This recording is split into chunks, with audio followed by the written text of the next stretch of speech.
সকলকে স্বাগত। আবারও আপনাদের সামনে একটি ইউনিক রেসিপি নিয়ে চলে এলাম। আজকের রেসিপি হচ্ছে এঁচোড় আফগানি। এই রেসিপিটা খেতে খুবই টেস্টি হয়, যে একবার খাবে সে বারবার খেতে চাইবে। তাহলে চলুন আজকের এই রেসিপিটা দেখে নেওয়া যাক। এঁচোড় আফগানি বানানোর জন্য আমার প্রয়োজন এঁচোড়।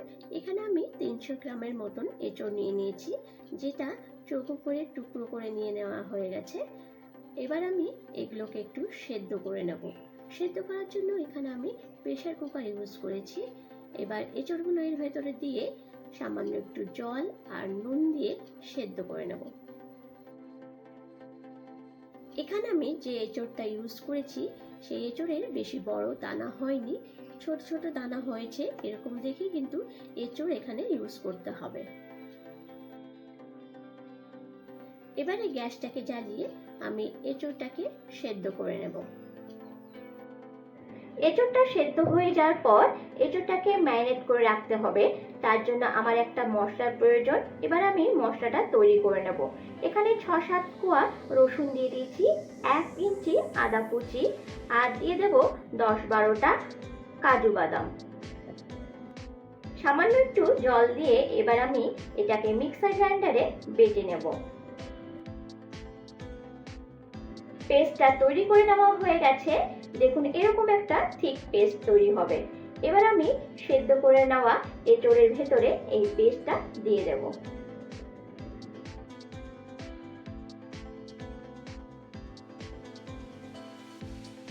একটা গোটা পাতিলেবুর রস দিয়ে দেব।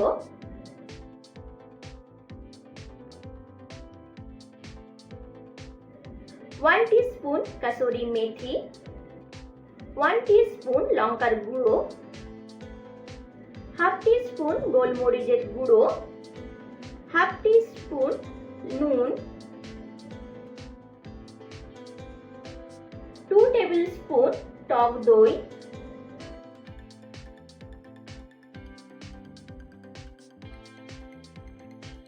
এবারে সমস্ত উপকরণগুলো ভালো করে মেখে নেব। তারপর এটাকে 30 থেকে 35 মিনিটের জন্য রেস্টে রেখে দেব।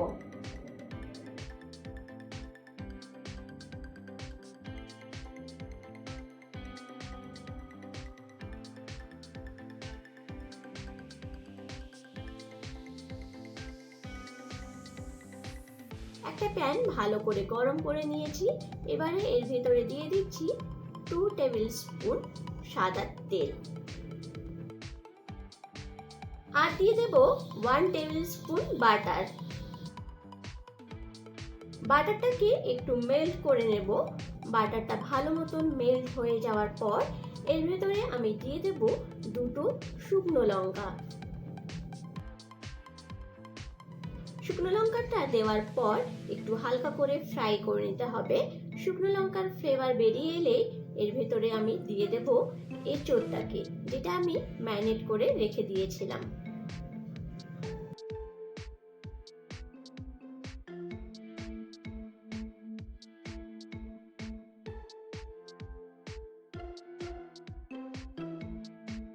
এবারে গ্যাসের ফ্লেমটাকে লো টু মিডিয়াম রেখে এঁচোড়টাকে ভালো মতন কষিয়ে নিতে হবে।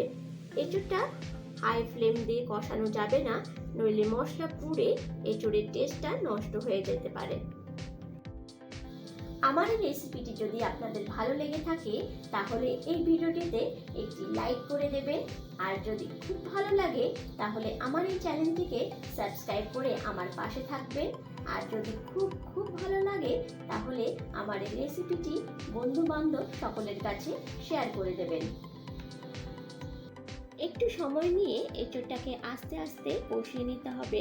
এখানে এঁচোড়টা কিন্তু কষানো খুব ভাইটাল একটা ব্যাপার। যত ভালো সুন্দর করে এঁচোড় কষানো হবে ততই টেস্টি হবে। এঁচোড়টা কষানো হয়ে গেছে, দেখুন তেল বেরিয়ে এসেছে।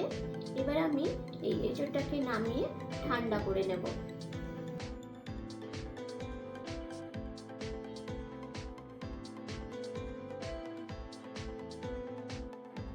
এঁচোড়গুলো ঠান্ডা হয়ে গেছে। এবার আমি এঁচোড়গুলোকে স্টিকে গেঁথে নেব। এখানে আমি স্টিলের স্টিক ইউজ করেছি, আপনাদের কাছে যেটা অ্যাভেলেবেল থাকবে আপনারা সেটাই ইউজ করতে পারেন। আর এখানে আমি নিয়ে নিচ্ছি পেঁয়াজ স্লাইস করে কেটে।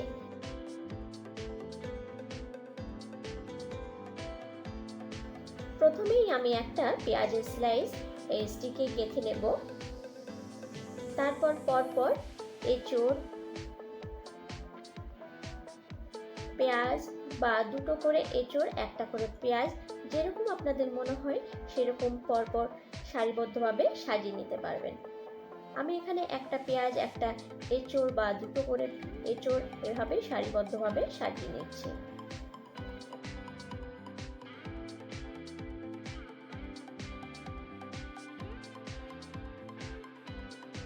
এইভাবেই আমি সমস্ত স্টিকগুলোতে এঁচোড় আর পেঁয়াজের স্লাইসগুলো সারিবদ্ধভাবে সাজিয়ে নেব।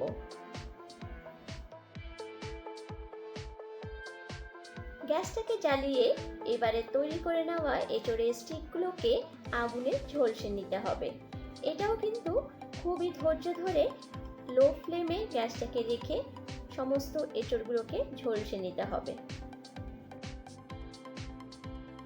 এভাবে আগুনে এঁচোড়গুলোকে একটু ঝলসানোর ফলে এই এঁচোড়ের ভিতরে একটা স্মোকি ফ্লেভার চলে আসে, যেটা এই এঁচোড়ের রেসিপিটাকে আরো দ্বিগুণ টেস্টি করে তোলে। এভাবেই সমস্ত স্টিকগুলোকে আস্তে আস্তে আগুনে ঝলসে নিতে হবে। এভাবেই আমি সমস্ত স্টিকগুলোকে একে একে আগুনে ঝলসে নেব। দেখুন প্রায় আমার সমস্ত স্টিকগুলো আগুনে ঝলসে নেওয়া হয়ে গেছে।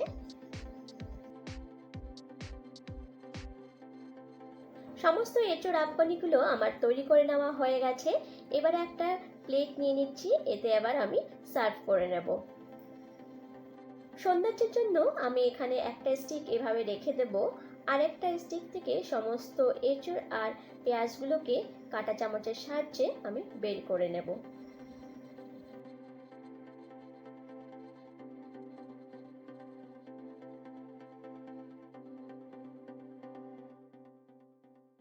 আর পাশে রেখে দিচ্ছি টুকরো করে নেওয়া লেবু।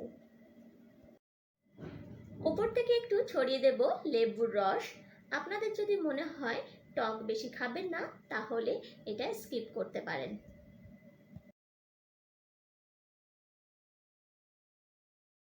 ছড়িয়ে দেব একটু গোলমরিচ গুঁড়ো।